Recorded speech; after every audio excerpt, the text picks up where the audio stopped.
अब तक हमने देखा कि सरफराज उस गांव में रात गुजारने के बाद बहुत परेशान रहने लगा था। उसे एक तरह की बेचैनी सी रहने लगी थी। उसे अपने आसपास किसी की मौजूदगी का एहसास होता था। इसके बाद जब एक रात वो सोता है तो उसके ऊपर उसकी बीवी हमला कर देती है। उसकी बीवी के अंदर उसे वो औरत दिखती है जो कि जिनजादी होती है। इसके बाद सरफराज अपने कमरे के बाहर जाता है और पूरी रात वहीं गुजारता है, लेकिन सुबह जब देखता है तो उसकी बीवी बिल्कुल नॉर्मल हो जाती है। उसे कुछ भी नहीं सूझता और उसे उन बूढ़े बाबा की बात याद आने लगती है और वो अपने दोस्त जावेद को फोन करता है। अब आगे मैं फटाफट फ्रेश होकर अपने दोस्त जावेद के घर के लिए निकलने लगा। मैंने जावेद को फ़ोन पर सिर्फ इतना ही कहा था कि मुझे उससे कुछ ज़रूरी बात करनी है और जावेद ने रिटर्न में बस इतना ही कहा था कि मेरे घर पर आ जा। मैं जावेद के घर के लिए निकल गया। कुछ दूरी पर ही चला था कि रास्ते में काला कुत्ता आ गया। अचानक से मेरी गाड़ी के सामने वो आ गया। अचानक से मेरी गाड़ी के सामने आने की वजह से गाड़ी कुत्ते पर चढ़ गई और स्लिप होकर गिर गई। इसके बाद सबसे हैरानी करने वाली बात ये थी कि जब मैंने गाड़ी को उठाया और पीछे मुड़कर देखा तो वहां पर कोई भी कुत्ता नहीं था। ये देखकर मैं और ज्यादा घबरा गया। मेरा हाथ फ्रैक्चर हो गया जिस वजह से बाइक चलाना भी मुश्किल था। मैंने वहीं से जावेद को फोन लगाया और उसे वहां बुलाया। जावेद मेरे पास आया। सबसे पहले मुझे उठाकर हॉस्पिटल लेकर गया। वहां पर मेरी ड्रेसिंग हुई। डॉक्टर ने मुझे आराम करने को कहा। मैंने जावेद को, मैं तेरे पास ही आ रहा था, मुझे बहुत जरूरी बात तुझसे करनी है। तो जावेद ने कहा कोई बात नहीं, घर पर चलकर बात करेंगे। और जावेद और मैं जैसे ही घर पहुंचे तो मेरी बीवी मेरी हालत देखकर चौंक गई। अचानक वो रोने लगी और मुझसे बहुत सारे सवाल और जवाब करने लगी। आप तो सही सलामत गए थे, आपको ये क्या हो गया? जावेद से भी सवाल वो करने लगी। तो जावेद ने कहा कि बाइक चला रहा था, सामने कुत्ता आ गया और इस वजह से वो गिर गया, जिससे इसके हाथ में फ्रैक्चर है और डॉक्टर ने आराम करने को कहा है, आप इनका ख्याल रखिएगा। मैंने जावेद से कहा कि तू थोड़ी देर रुकना, मुझे तुझसे बहुत ज़रूरी बात करनी है। तो उसने कहा कि ठीक है। फिर मेरी बीवी के जाने के बाद मैं उससे बात करने लगा। सबसे पहले मैंने जावेद से कहा कि तू वादा कर कि मैं जो भी बात तुझे बताऊंगा वो तू किसी और को नहीं बताएगा। जावेद कहने लगा ठीक है, तुम मुझे बताओ तो सही क्या बात है। मैंने जावेद से कहा कि चल छत पर चल, वहीं पर बैठकर बात करेंगे। और बीवी से कहा कि जावेद और मैं छत पर जा रहे हैं, मुझे जावेद से कुछ जरूरी बात करनी है। बीवी ने कहा आप जाइए, तब तक मैं चाय नाश्ता बना देती हूँ। छत पर जाने के बाद मैंने पूरी कहानी जावेद को सुना दी कि किस तरह से मैं उस गांव में ठहरा और मैंने उस जिन जादी के साथ क्या क्या किया। सारी बातें सुनकर जावेद की आंखें फटी की फटी रह गई और वो कहने लगा तूने क्या कर दिया? एक बार तो सोचा होता, अपने ऊपर काबू रखना चाहिए था। वो जिन जादी अब तेरा पीछा तब तक नहीं छोड़ेगी जब तक वो तेरी जान नहीं ले लेती। मैं और ज्यादा घबरा गया। मैंने कहा जावेद, मैंने तो तुझे सॉल्यूशन के लिए बुलाया था यार, तो मुझे और ज्यादा डर आ रहा। फिर मैंने कहा यार जावेद, कुछ तो करना होगा यार, मैं बहुत ज्यादा परेशानी में हूँ, वो जिन जादी मुझे मार डालेगी। जावेद ने कहा ठीक है चल, मैं कुछ करता हूँ, मुझे कुछ वक्त दे सोचने और समझने के लिए, कुछ न कुछ रास्ता जरूर निकालते हैं। इसके बाद जावेद और मैं नीचे गए, हमने चाय पी। जावेद अपने घर की तरफ निकल गया। इसी तरह सोचते सोचते पूरा दिन निकल गया और रात हो गई। रात होते ही मेरी बेचैनी और ज्यादा बढ़ गई। मैंने जावेद को फोन लगाने की बहुत ज्यादा कोशिशें की, लेकिन जावेद कॉल नहीं उठा रहा था। मेरी बेचैनी और ज्यादा बढ़ गई। तभी मेरी बीवी आई और कहने लगी खाना तैयार है, चलिए खाना खा लेते हैं।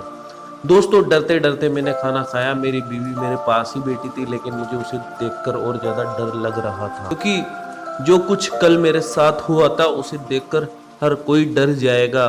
खाना खाने के बाद मैं टहलने लगा, बहुत ज़्यादा टेंशन में था। मेरी बीवी बार बार बच्चों को भेजकर मुझे बुला रही थी कि उनको सोना भी है, उनको डॉक्टर ने आराम करने को कहा है, उन्हें बुला लाइए।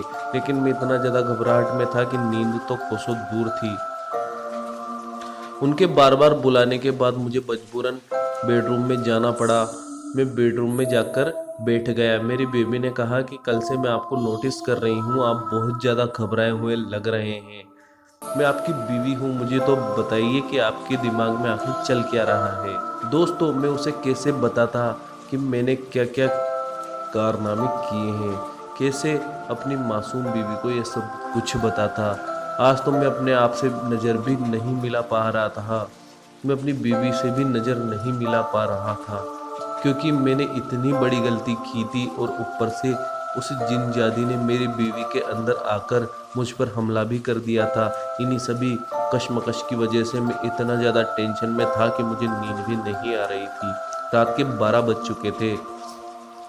मैं आंखें खोले सिर्फ अपने बेडरूम की छत पर ताके जा रहा था। कभी घड़ी को देखता, कभी पंखे को देखता।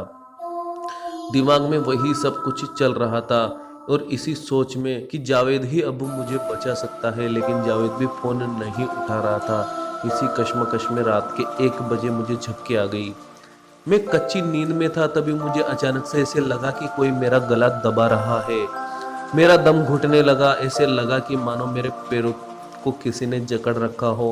मैं हिल भी नहीं पा रहा था, ऐसा लग रहा था कि मैं मरने वाला हूँ। तभी मेरी वाइफ ने हिलाकर मुझे उठाया। मैं जागा और पसीने में तरबतर था। मेरी बीवी ने पूछा कि आप इतने घबरा क्यों रहे हैं, पसीने में तरबतर हैं, आप ऐसे चिल्ला क्यों रहे थे। मैंने वाइफ को देखा तो मुझे थोड़ा सुकून आया। वो कहने लगी कि आपने शायद कोई बुरा सपना देखा है, लेकिन शायद वो सपना नहीं था, क्योंकि मुझे अभी भी घुटन महसूस हो रही थी। गले में दर्द सा लग रहा था और टेंशन और ज़्यादा बढ़ गई कि झपकी आने की वजह से मेरे साथ ऐसा हुआ, तो अब नींद आना तो और ज़्यादा मुश्किल थी। मैं सुबह का इंतज़ार करने लगा। मेरी ये हालत देखकर मेरी बीवी भी घबरा गई और वो भी बहुत ज़्यादा टेंशन में आ गई और पूरी रात मेरे साथ बैठी रही और हमने ऐसे ही बैठे बैठे पूरी रात गुजार दी। जैसे तैसे रात गुजरी और सुबह हो गई। सुबह होते ही मैंने जावेद को कॉल लगाया। जावेद ने एक बार में ही कॉल उठा लिया। तभी जावेद ने कॉल पर कहा कि मैं फटाफट अभी तेरे घर पर आ रहा हूँ, मुझे तेरी मुसीबत का तोड़ मिल चुका है।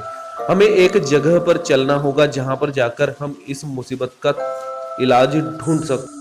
जावेद से फोन पर बात करके ऐसे लगा कि जैसे जिंदगी में एक नई किरण आ गई हो। मैंने जावेद से कहा कि भाई तू फौरन घर पर आ जा, मैं बहुत ज़्यादा टेंशन में हूँ, रात को मेरे साथ बहुत खतरनाक घटना हुई है, तो तू फटाफट से आ जा। जावेद ने कहा तू फिक्र मत कर मेरे भाई, मैं 2 मिनट में तेरे घर पहुँचता हूँ, फिर वहीं बैठकर प्लानिंग करेंगे कि क्या करना है।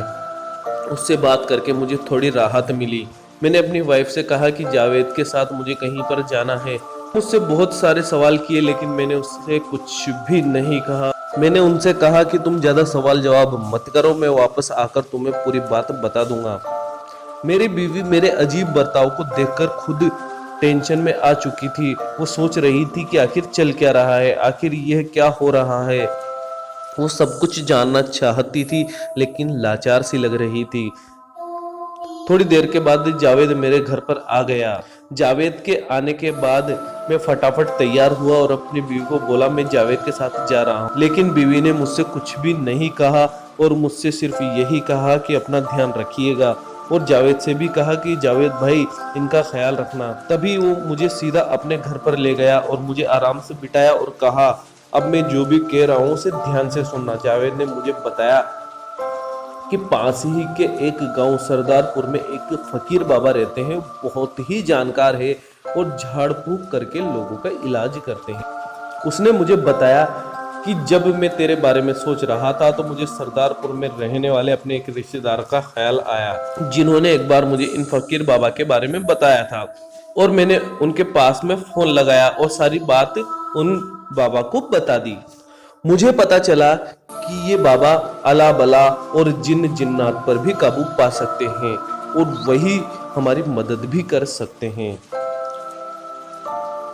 मैंने कहा कि अब हमें जल्द ही सरदारपुर पहुंचना होगा। मैंने जावेद को बताया कि रात को भी मेरे को किसी ने मारने की कोशिश की थी, मेरे को गला दबाने की कोशिश की थी। तो जावेद ने कहा कि फिर तो हमें जल्दी करनी होगी, हमें जल्द से जल्द सरदारपुर पहुंचना होगा, वरना कभी भी कुछ भी तेरे साथ हो सकता है। इसके बाद मैं और जावेद निकल गए सरदारपुर के लिए। आगे की स्टोरी देखेंगे हम अगले पार्ट।